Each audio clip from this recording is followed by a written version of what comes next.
तर फ्रेंड या व्हिडिओमध्ये आपण बघणार आहे सेन्सेक्समध्ये आपण कशाप्रकारे ट्रेड प्लॅन करू शकतो.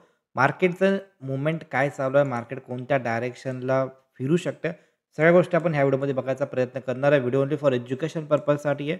कोणत्याही प्रकारे बाय किंवा सेल रिकमेंडेशन बिलकुल पण नाही आहे. जर का व्हिडिओ तुम्हाला कुठे पण आवडला तर डेफिनेटली लाईक अँड शेअर करायला विसरू नका.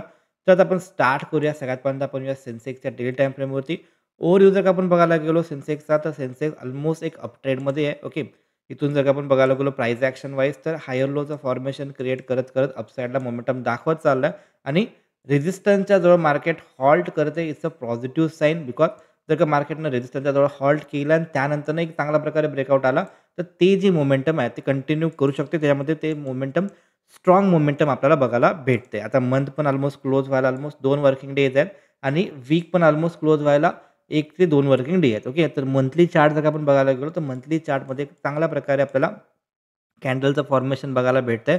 बट अजून हे कंप्लीट व्हायला 2 दिवस बाकी आहेत आणि ह्याच्यामध्ये जर का आपण थोडंसं प्राइस ॲक्शन बघायला गेलो, तर इथे एक चांगल्या प्रकारे टेक्निकल पॅटर्नचं फॉर्मेशन आपल्याला बघायला भेटते, जे की हा जो पॅटर्न आहे, जर का इथं पण अजून ब्रेकआउट तर नाही आला, बट इथं जर का आपण बघायला गेलो type of ascending type of pattern ह्याच्यामध्ये बघायला भेटतोय आणि ह्याच्यामध्ये जर का चांगल्या प्रकारे क्लोजिंग जर का भेटलं ह्या शुक्रवारपर्यंत, तर नेक्स्ट मूव्हमेंट, नेक्स्ट हालचाल ती आहे, ती एकदम चांगली पॉझिटिव्ह साईन मार्केटमध्ये आपल्याला बघायला भेटू शकते. शुक्रवारी जी-डी-पीचा पण डेटा येणार आहे, तर तो पण बघणं इंटरेस्टिंग राहू शकते. मार्केट त्याच्या आधी प्राइसिंग करत चाललंय का? असं पण एक क्वेश्चन आहे आणि बघू आपण कशाप्रकारे मोमेंटम बघायला भेटतंय. उद्याच्याला आहे मंथली एक्सपायरी दिवशी मोमेंटम असायचे चान्सेस खूप जास्त प्रमाणात असतात आणि एक्झॅक्टली कुठे आपण त्याच्यामध्ये ट्रेड प्लॅन करू शकतो, मंथली एक्सपायरीमध्ये कशाप्रकारे आपण ट्रेड प्लॅन करू शकतो, सगळ्या वेला आपण डिस्कशन करणार आहे. ओके.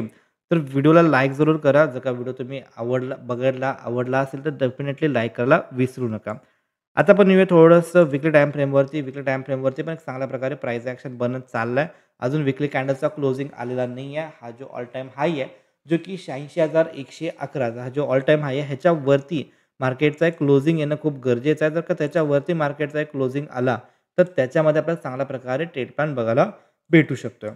आता आपण थोडंसं डेली टाईम फ्रेमवरती बघायला भेटू. डेली टाईम फ्रेम जर का बघायला गेलो याच्यामध्ये, तर इथं आपल्याला एक चांगल्या प्रकारे प्राइस ॲक्शन बघायला भेटते, ज्यामध्ये मार्केटमध्ये जो सेल ऑफ आला होता, मार्केट इथून एक अपसाइड मोमेंटम दाखवला होता. हा जो पुलबॅक होता, याला मार्केटनं चांगल्या प्रकारे टेस्टिंग केलं, चांगल्या प्रकारे याच्यामध्ये कव्हरिंग आलं आणि एक शॉर्ट कव्हरिंग बघायला भेटली. आजच्या दिवशी मॉर्निंगपासूनच मार्केट ऑलमोस्ट शार्पली जसं open is equal to almost low बनला होता, तिथून मार्केटमध्ये एक शार्प रिव्हर्सल बघायला भेटलं आहे आणि इथं एक बुलिश इंगल्फिक टाइप ऑफ पॅटर्न पण याच्यामध्ये बघायला भेटतोय. हेल्दी स्ट्राँग कॅन्डलचं फॉर्मेशन झालेलं आहे. आता हिला जर कंटिन्युएशन यायचं असेल तर नीड आहे ह्याच्यामध्ये ऑल टाईम हायच्या वरती जर का मार्केट सस्टेन राहिला तर चांगल्या प्रकारे आपल्याला बुलिश वेव्ह परत एक बघायला भेटू शकते, जे की 86,111चा जो हाय आहे. सपोज एकदा एकदा चेकआउट करतो हा वाला, जो की सॉरी 86,044चं लेवल आहे. 86,044च्या वर जर का सस्टेन राहिला तर त्याच्यामध्ये चांगल्या प्रकारे मोमेंटम बघायला भेटू शकते. इंट्राडेमध्ये कशाप्रकारे आपण ट्रेड प्लॅन करू शकतो आणि मार्केटमध्ये आपण कुठं आपल्याला नो ट्रेड एरिया आहेत, कुठं आपल्याला सेलिंग एरिया आहेत, कुठं आपल्याला बायिंग एरिया आहेत, सगळ्या गोष्टी आपण ह्या व्हिडिओमध्ये बघणार आहे. आता आपण बघूया ह्याच्यामध्ये की मार्केटमध्ये कशाप्रकारे ओपनिंग एक्सपेक्टेड आहे. होपफुली जर का बघायला गेलो मार्केटमध्ये एक चांगल्या प्रकारे इथून एक मोमेंटम आली. मॉर्निंगलाच मार्केटने एक सडनली एक चांगली मोमेंटम दाखवली. त्यानंतर मार्केट एक पॉझिटिव्ह गेला बट थोडंसं साइडवे गेला प्रीमियम मेल्ट झालं त्याच्यामध्ये. आता थोडंसं ह्याला फ्लॅटमध्ये जर का कन्सॉलिडेशन दिला, ओके, थोडंसं जसं की फ्लॅट कन्सॉलिडेशन असं काहीतरी फ्लॅट कन्सॉलिडेशन दाखवलं या एरियामध्ये, तर याच्यामध्ये खूप चांगल्या प्रकारे ताकद राहू शकते. मार्केट रेझिस्टन्सच्या जवळ जेवढा वेळ हॉल्ट करेल, तेवढी ताकद त्याच्यामध्ये अपसाईड किंवा डाउनसाईड बघायला भेटू शकते. ही एक डिस्ट्रिब्युशन फेज आहे. डिस्ट्रिब्युशन फेजमध्ये मार्केट आहे आणि तिथं जर का आपण बघायला गेलो, ह्याच्यामध्ये जेवढ्या प्रमाणात मार्केट साइडवेज जाईल, त्या प्रमाणात चांगली प्रकारे आपल्याला मूव्हमेंट बघायला भेटू शकते. एक्स्पेक्टेशन हे आहे की गॅप अप ओपन होऊ शकते. जर गॅप अप ओपन झाला, तर हा जो एरिया आहे, जो की 85,700 पासून 86,000चं जे लेव्हल आहे, इथं मार्केटमध्ये इंटरेस्टिंग प्राइस ॲक्शन जर का आपल्याला कुठल्याही प्रकारे निगेटिव्ह बघायला भेटलं, तर एखाद्या वेळेस मार्केट थोडंसं डाउन साइड मोमेंटम दाखवू शकतंय आणि तो एक माझा व्ह्यू आहे. ओके. फर्स्ट थिंग जर का बिग गॅपअप जर का झाला आणि याच्यामध्ये जर का कुठल्याही प्रकारे निगेटिव्ह प्राइस ॲक्शन बघायला भेटलं, तर माझ्यासाठी थोडंसं बेअरिश सेंटिमेंट राहू शकतं.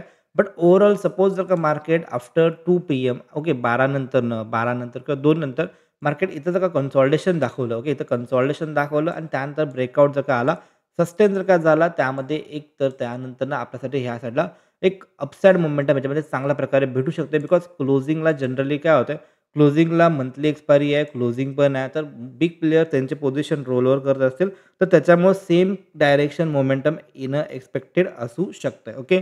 तर 2 गोष्टी माझ्या फेवरमध्ये जर का आल्या, for example suppose big gap up negative price action बनला किंवा इथं कन्सॉलिडेशन मारला आणि त्यानंतरनं ही जी लाईन आहे 86,000चं लेव्हल आहे, याच्यावर जर का सस्टेन राहिला, तर माझ्यासाठी याच्यामध्ये एक ब्रेकआउट प्लॅन असू शकतो. आणि सपोज जर का मार्केट डाउन साईडला आला, हा जो एरिया आहे, ह्या एरियात जर का आपल्याला कुठल्याही प्रकारे पॉझिटिव्ह प्राइस ॲक्शन बघायला भेटला, तर ह्याच्यामध्ये माझ्यासाठी एक रिव्हर्सल ट्रेड प्लॅन आहे. आणि हा जो एरिया आहे तो वेट अँड वॉचचा एरिया, ह्या एरियामध्ये चुकून जर का आला, येईल असं वाटतंय का नाही माहीत नाही. बट इथं जर का चुकून आलं मार्केट, तर इथं जर का पॉझिटिव्ह प्राइस ॲक्शन बघायला भेटला, देन डेफिनेटली ह्याच्यामध्ये एक रिव्हर्सल ट्रेड प्लॅन असू शकतोय. सेकंड सिनारिओ हा आहे मंथली एक्सपायरी आहे, तर मंथली एक्सपायरीची एक सिंपल स्ट्रॅटेजी आहे, जी की आपण आपलं जे टेलिग्राम चॅनल आहे ह्याच्यावरती मी ऑलरेडी अपलोड केलं आहे आणि हे तुम्ही बघू शकता. ह्याच्यामध्ये गामा ब्लास्ट स्ट्रॅटेजी त्यामध्ये मी लाईव्ह ट्रेड केला होता. त्याचं लॉजिक काय सगळ्या गोष्टी त्यामध्ये एक्सप्लेन केलेत.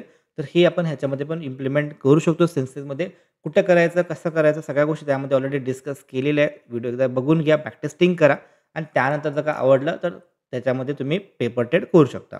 आता हे झालं पार्ट सेन्सेक्सचा. आपण सेन्सेक्समध्ये बघितले कशाप्रकारे मार्केट मोमेंटम करू शकतो किंवा कुठं आपला बायिंग सिनारिओ आहे, कुठं आपला सेलिंग सिनारिओ माझा, तर ते पण सगळ्या गोष्टी आपण ह्या व्हिडिओमध्ये डिस्कस केलेत. जर काही इन्फॉर्मेशन आवडली असेल, तर डेफिनेटली लाईक आणि शेअर करायला विसरू नका. भेटू आपण नेक्स्ट व्हिडिओमध्ये. तोपर्यंत जय हिंद, जय महाराष्ट्र.